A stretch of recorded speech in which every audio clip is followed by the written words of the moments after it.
Միացյալ Նահանգների նախագահը թեպետ խոսում է Իրանի հիմնահարցը դիվանագիտական ճանապարհով լուծելու մասին, այնուամենայնիվ ռազմական տարբերակը օրակարգում է։ Մերձավոր Արևելքում Միացյալ Նահանգների ռազմածովային լրացուցիչ ուժերի տեղակայումն ավարտվել է։ CNN-ի աղբյուրի համաձայն Մեծ Բրիտանիայի բազաներից կործանիչներն ու լիցքավորող օդանավերը վերաբաշխվել են տարածաշրջանին ավելի մոտ, իսկ ռոտացիայի ենթակա անձնակազմի պայմանագրերը երկարաձգվել են։ Դեպի տարածաշրջան իրականացվել է ավելի քան 250 բեռնատար օդանավի թռիչք։ Միացյալ Նահանգներից բազմաթիվ սարքավորումներ են ուղարկվել Հորդանանի, Բահրեյնի և Սաուդյան Արաբիայի բազաներ։ Մերձավոր Արևելքում ամերիկյան ռազմական ուժի ավելացումը Թեհրանի վրա ճնշման և բանակցությունների տապալման դեպքում հավանական հարվածն ապահովելու նպատակ ունի։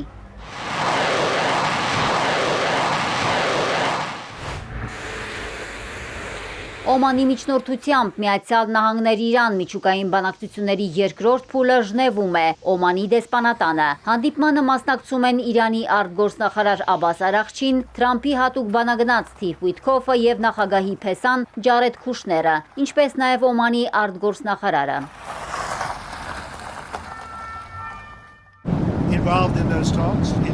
Ես բանակցություններին մասնակցելու եմ անուղղակի, դրանք շատ կարևոր են, տեսնենք ինչ կստացվի։ Իրականում Իրանը շատ կոշտ բանակցող է։ Նրանք կամ լավ բանակցող են, կամ վատ, ես կասեի վատ, որովհետև B2 կործանիչներով իրենց միջուկային օբյեկտներին հարվածելու փոխարեն կարող էինք գործարք կնքել։ Կարծում եմ այս անգամ իրանցիներն առավել խելամիտ կլինեն, նրանք ուզում են գործարք կնքել։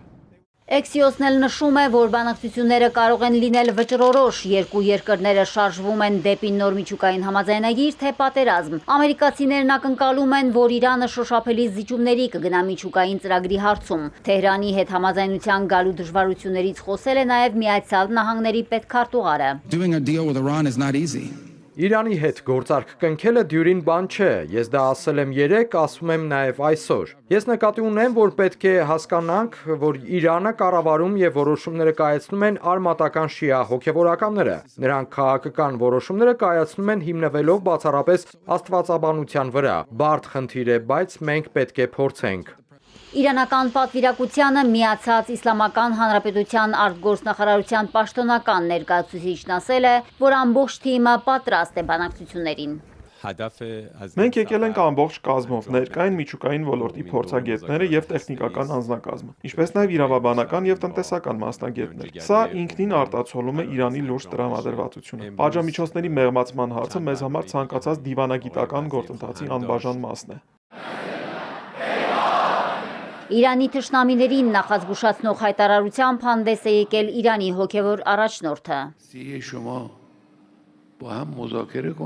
Նույնիսկ աշխարհի ամենահզոր զինված ուժերը կարող է այնպիսի ապտակ ստանալ, որից հետո չի կարողանա ոտքի կանգնել։ Նրանք ասում են, եկեք բանակցություններ վարենք, քննարկենք այսինչ թեման ու համաձայնության գանք, բայց ինչու եք նախապես արդյունքները հաստատում, որ մենք պետք է անպայման համաձայնության գանք։ Դա հիմարություն է։ Նման տխմար մոտեցում են ցուցաբերում Միացյալ Նահանգների նախագահը, որոշ սենատորներ և մյուս ղեկավարները։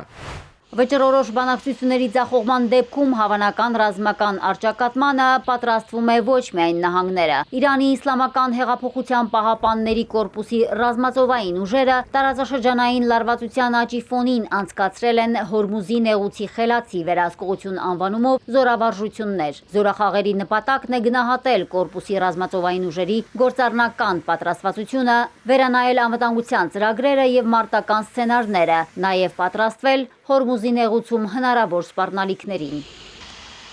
Մարիկ Օստանյան, Էպիկենտրոն։